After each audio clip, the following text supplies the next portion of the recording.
This channel does not promote any violent, harmful, or illegal activities. All content provided by this channel is meant for an educational purpose only. Kaliachak কাণ্ডে ফাঁসানোর অভিযোগ ধৃতদের বাইরের লোক ছিল বিক্ষোভে আমাদের গ্রেপ্তার করেছে দাবি ধৃতদের সেই খবরে নজর রাখতে হবে কালিয়াচক কাণ্ডে ফাঁসানোর অভিযোগ ধৃতদের আমি পেশাব করতে গিয়েছিলাম বাড়ির বাইরে আমার দোকানে ছিলাম আমি ঘেরাও করেছিলে কেন না আমি কোন পার্টি করি না আমি কোনো পার্টি করি না আমি কোনো পার্টি করি না আমি আমার যে অর্ডার শিটটা আমাকে দিল না আমি অর্ডার শিট নেওয়ার জন্য এসেছিলাম এবার আমি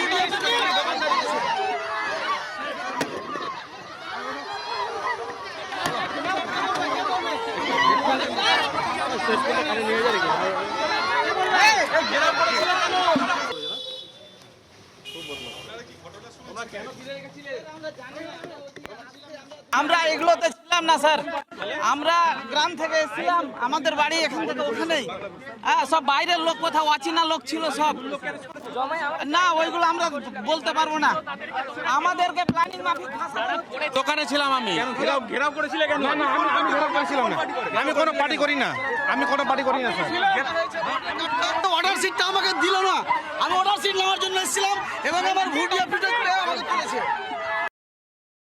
আমাদের সাবিনা ইয়াসমিন বসে সুজাপুর বসে রাস্তাতে সাবিনা ইয়াসমিনকে অ্যারেস্ট করা হলো না কেন? এই দিন কি সাবিনা ইয়াসমিন ছিলেন? সেই দিন আমৃতলা স্ট্যান্ডে না সুজাপুরে ছিলেন। কবে দিদি? পরশুদিন। আচ্ছা, কি কি কি হয়েছিল সেদিন? রাস্তা অবরোধ করা হয়েছিল কিসের জন্য? ডি ভোটারের জন্য, আন্ডার এডুকেশন করার জন্য।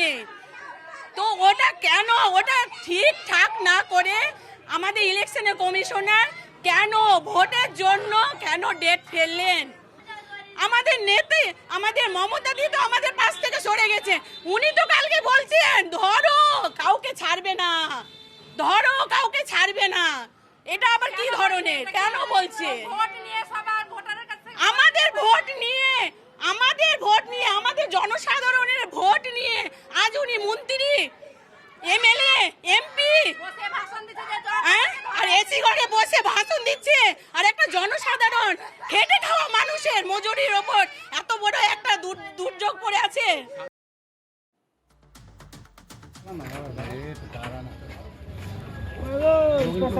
যে ছবি আপনারা দেখছেন সেখানে শুনলেন যে অভিযোগ, এই ফাঁসানোর অভিযোগ ধৃতদের বাইরের লোক ছিল বিক্ষোভে আমাদের গ্রেপ্তার করেছে এই দাবি করছেন ধৃতরা।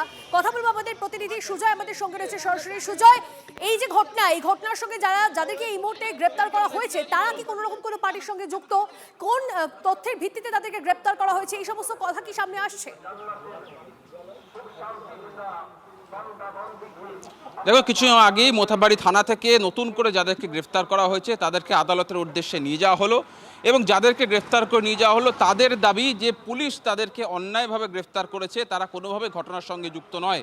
কেউ ব্যক্তিগত কাজে বাড়ি বেরিয়েছিলেন, কেউ বা ঘটনাস্থলে ছিলেন না বলেই দাবি করছেন। এবং এই যাদেরকে গ্রেফতার করা হয়েছে তাদের মধ্যে স্থানীয় একজন গ্রামীণ ডাক্তার ছিলেন, গ্রামীণ চিকিৎসক ছিলেন, তার পরিবারের সদস্যরাও এখানে বিক্ষোভ দেখান এবং তাদের বক্তব্য যে তারা একটা অবরোধে সামিল হয়েছিলেন গত পরশুদিন, যেখানে সাবিনা ইয়াসমিন ছিলেন। সেই অবরোধের পরবর্তীতে তারা এখন যে পরিস্থিতিতে এসছেন, তাদের গ্রেফতার করা হয়েছে, কিন্তু সেখান থেকে সাবিনা ইয়াসমিন তাদের পাশ থেকে সরে গিয়েছে, অর্থাৎ যে সময় প্রয়োজন সেই সময় তাদের পাশে নেই। কিন্তু প্রত্যেকের মুখে একটাই কথা শোনা গেল যে তারা কোনোভাবে ঘটনার সঙ্গে যুক্ত নয়, যদিও পুলিশের তরফ থেকে দাবি করা হচ্ছে যে তারা ভিডিও ফুটেজ দেখে চিহ্নিত করে গ্রেফতার করেছে এবং এখনও পর্যন্ত গ্রেফতারের সংখ্যা বেড়ে দাঁড়িয়েছে 35।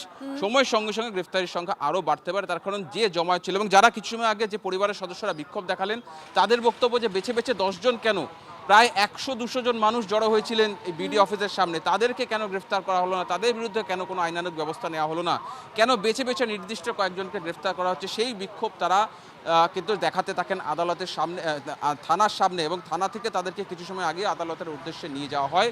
এবং এই ঘটনায় যারা মূল চক্রান্তকারী, যারা উস্কানিতে যাদের মূল ভূমিকা রয়েছে তাদেরকেও কিছু সময় আগেই গ্রেফতার করা হয়েছে।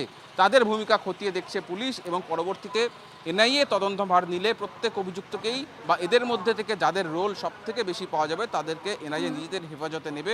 অবশ্যই যারা মূল চক্রান্তকারী এবং যাদেরকে দেখা যাচ্ছে উস্কানি দিতে, তাদেরকেও এনআইএ নিজেদের হেফাজতে চাইবে এবং আর কিছু সময়ের মধ্যেই এই মালদা কালিয়াচকে এসে পৌঁছবে এনআইএ টিম এবং সেই টিম আসার পরেই তারা কিন্তু ঘটনাস্থল যাবে নজর অর্থাৎ রাখুন সেই সুজয়, ভিডিও নজর রাখুন। ধন্যবাদ।